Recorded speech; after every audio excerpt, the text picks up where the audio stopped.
evening all, welcome to another exciting edition of Sports in the North. I'm Ramiko Knowles.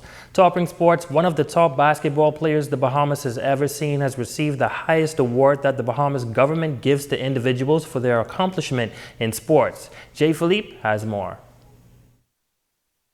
Was Buddy Hield, there was Basil the Kid Sands, one of the most decorated players in Bahamian basketball history.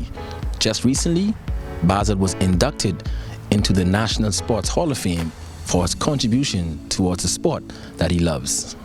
It's nice to be on it, nice to be recognized. You know, the Ministry of Youth, they had a whole month of programs for us.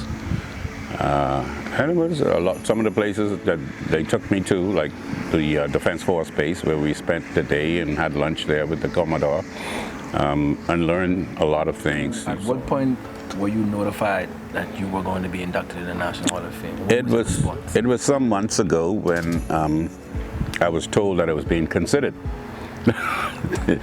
And then about a month and a half ago, I was then contacted again to say that I moved from the consideration to the induction. So I said, okay, thank you. And we had a meet and greet with the Honorable Lenicia Roll, Minister of Youth, Sports and Culture, at her office. We were then given a program, and that entailed a whole month of activities leading up to the induction ceremonies at Government House. What got you into playing basketball? Well, like growing up at the time, in the era that I grew up in, you didn't have all these computers and video games, and so you found yourself outside for whatever season it was, playing whatever sport it was for that season.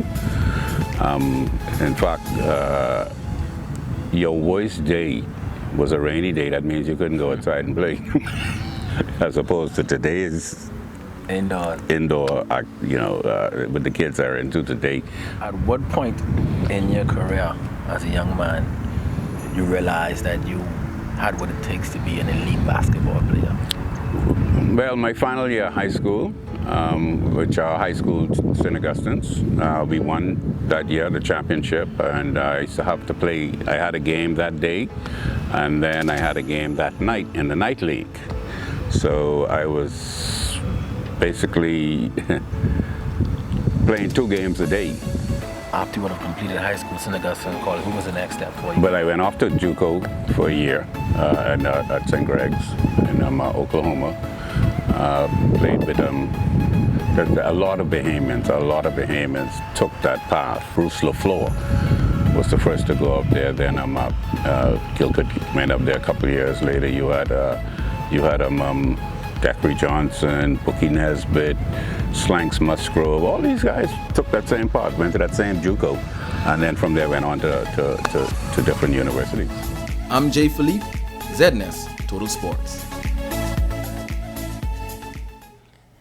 Congratulations, Basil. Heading in college football now, the Grand Bahamian native Michael Strawn, who plays for the University of Charleston, was named to the American Football Association NCAA Division II All-American team as a wide receiver. The redshirt junior currently shares the all-time UC touchdown record of 27 so far and is set to surpass that mark by the time his playing career at Charleston is finished. This season alone, Michael set records in receiving yards with 1,319 yards. He set a new reception record with 78 receptions for this year. He also broke the single-game record of 13 receptions against Urbana College earlier in September.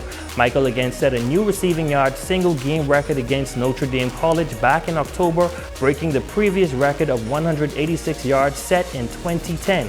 Congratulations to Michael Strawn once again on being named to the NCAA Division II All-American team.